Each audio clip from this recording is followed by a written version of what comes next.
Hey guys, Dr. Frank here, founder of Addiction Mindset Recovery Coaching Programs, and in today's brief video, I want to discuss the 4 mindsets that pornography addiction damages the most. I'm not going to be talking about the mental health consequences. I already made a video on that. I'm not going to be talking about pornography withdrawals. I already made a video on that.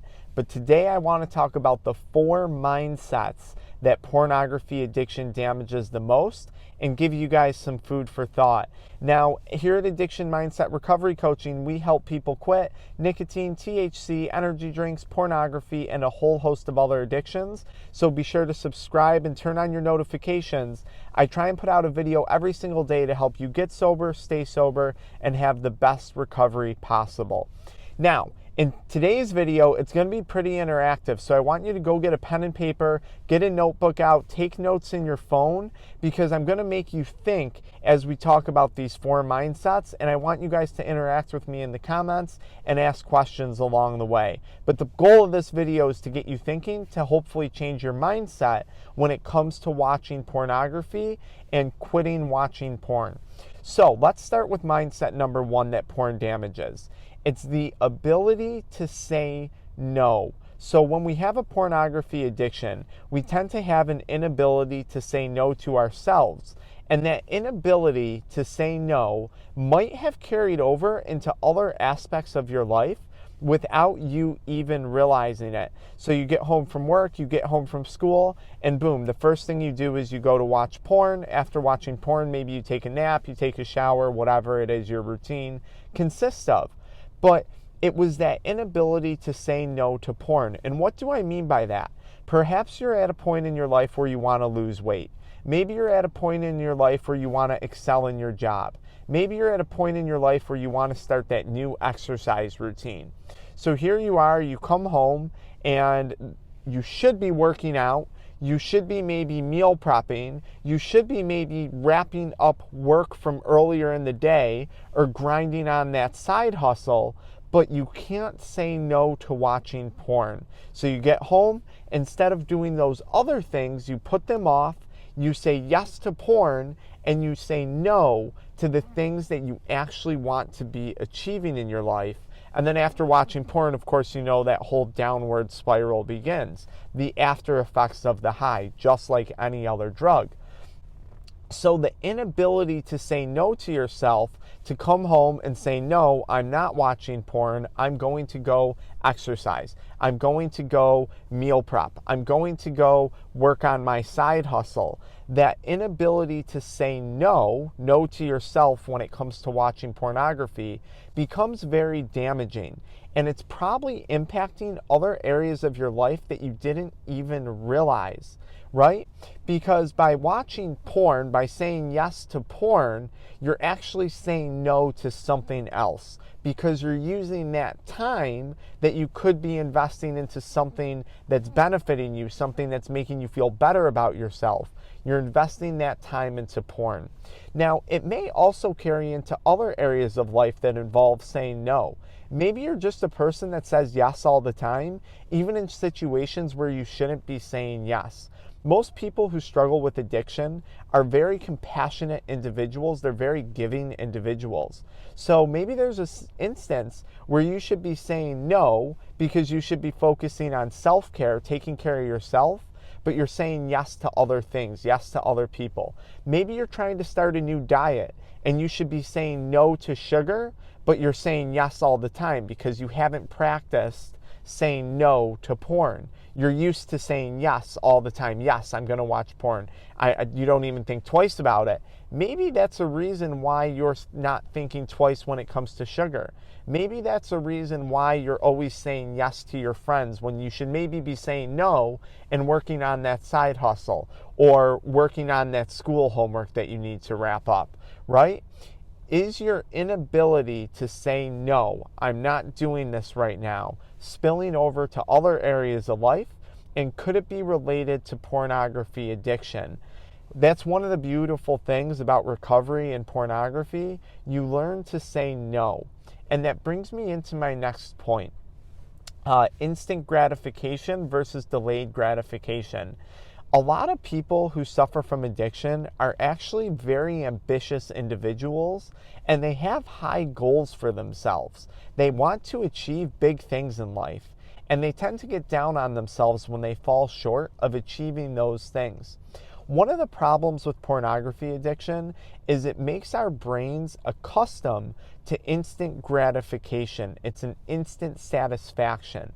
And although sometimes that can be beneficial for your brain, when it comes to our long-term goals and the things we want to accomplish, usually those things are forms of delayed gratification. They say anything really worth having in life, anything really worth waiting for, usually involves delayed gratification.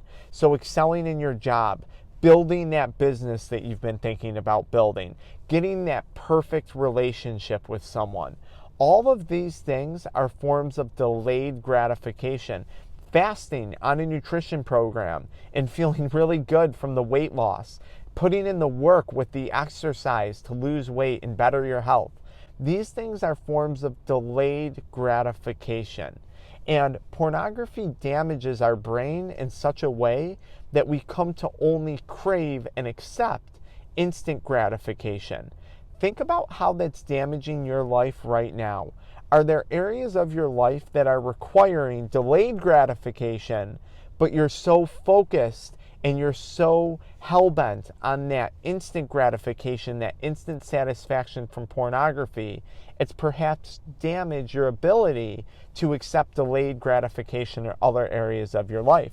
So instead of accepting the fact that building a business or building a perfect relationship or building a perfect physique or building a perfect health takes delayed gratification, it takes hard work, you say, F it, I'm just going to go chase after the instant gratification. Now combine nicotine, pornography, smoking weed, right? Eating sugar all day long. Your brain is hardwired for instant gratification, and that's okay, we all are. But maybe you need to start to practice a little bit more things that require delayed gratification.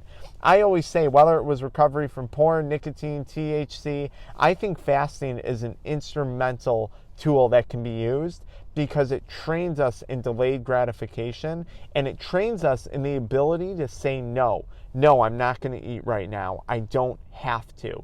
No, I'm not going to watch pornography right now. I don't have to. So start to think of areas in your life where you can discipline yourself to say no and where you can discipline yourself to accept delayed gratification.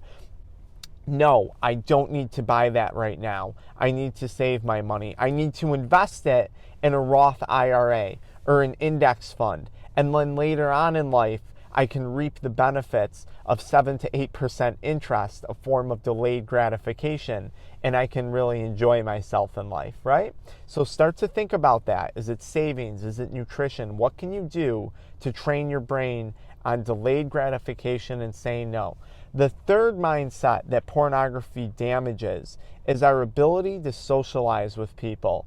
And one of the things, the anti-addiction, the weapon of anti-addiction, the weapon that sobriety has on its side is usually community and support, right? But in order to be part of a community, in order to be part of a support network, we do have to be able to socialize, whether that's online or in person. We have to have social skills.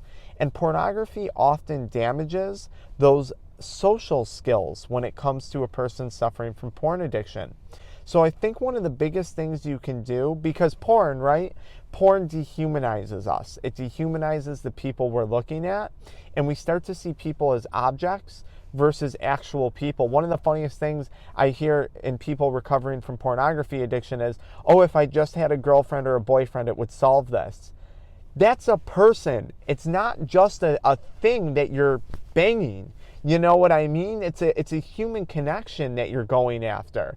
People say like, oh, if only I could have sex with my boyfriend or my girlfriend, it would solve my porn addiction. No, like that's a human being. It's not just a sex object. Porn has damaged the mind so much. Pretty eye-opening, right? Think about what I just said. So your ability to actually connect with a person and socialize gets damaged by pornography. Now, you should start to do some basic things. Start to interact with your family. Start to interact with people on social media in a healthy manner. Start to interact with people in a healthy, fruitful way. Maybe as part of a community service system or part of like, I don't know, a recovery group online for porn addiction. I put links to all these recovery groups below, guys, too, in the description. But think about this too when it comes to your long-term goals. Chances are you want to build something for yourself. Maybe it's a business, maybe it's a new relationship. You want to build a connection with other people. You need to be able to network. You need to be able to connect with other people to be successful in life. That's a fact, okay? And your ability to socialize is so dependent upon that. So has porn damaged your ability to socialize? Are you getting more social anxiety? Are you viewing people as more objects than you are actually as people? And has it damaged your ability to make a deep, true connection with someone? And if it has, how is that going to jeopardize or put your future goals at risk? The last mindset that pornography damages is our focus, right? When we're watching porn, we're in the zone, right? You're in the zone. What if your focus is now that in the zone ability? What if you're now investing that strictly into pornography? What if you could take that in the zone ability, that getting in the flow, in yoga they call it a flow? What if you could take that flow and put it into your homework? What if you could take that flow and put it into your job, put it into that business you're building, put it into that relationship you're developing? What if you could take that hyper state of focus and direct it towards something that's going to move the needle forward in your life, not move the needle backwards in your life? What if you could take that hyper level of focus that you utilize when you're watching pornography and you could use it to benefit yourself, to get a task done, to get a job done? Anyone who has struggled with an addiction, whether it's to pornography, nicotine, weed, opioids, whatever it is, you are capable of a hyper level of focus. Now, what if you could reframe that focus and reframe that energy into something that you want to accomplish in life? I think you'd be unstoppable. And that's one of the beautiful things that long-term recovery from an addiction gives us back in life. So again, that takes practice though, and it takes time. So watch my video about withdrawals. Watch my video about, pornography addiction and how it impacts the brain, because that takes time to build. But if you practice it and you work at it, I think, you can achieve that certainly over the course of the next few months, the next few years. I think you can achieve those things in recovery. So I hope you guys took some notes. I hope you guys started to think about yourselves and identified some areas of your life regarding these 4 key mindsets that pornography addiction might be impacting. And I hope you're starting to think about some solutions to each of these areas or each of these mindsets that you can start to work on right now, today, at the end of this video. And if you did, let me know some of the solutions in the comments, or let me know some of the problems that you identified so we can have a conversation about that in another video and keep working through this stuff. Follow me into my next video, guys, where I talk about why I quit nicotine, pornography, energy drinks, and smoking weed. It's a great video. I'll see you there.